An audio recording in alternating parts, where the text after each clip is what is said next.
National Weather Service in Nashville has issued a severe thunderstorm warning for Dixon County in Middle Tennessee, southern Montgomery County in Middle Tennessee, eastern Houston County in Middle Tennessee, western Cheatham County in Middle Tennessee, until 10 p.m. Central Standard Time.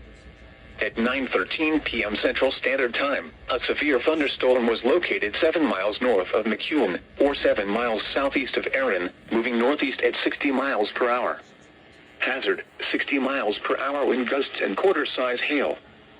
Source, radar indicated. Impact, hail damage to vehicles is expected. Expect wind damage to roofs, siding, and trees. Locations impacted include Dixon, Erin, Clarksville, White Bluff, Pegram, Burns, Charlotte, Van Leer, Sladen, Cheatham Dam, and Cunningham. For your protection, move to an interior room on the lowest floor of a building.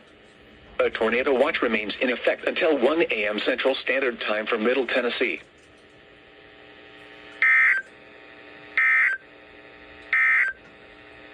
Tornado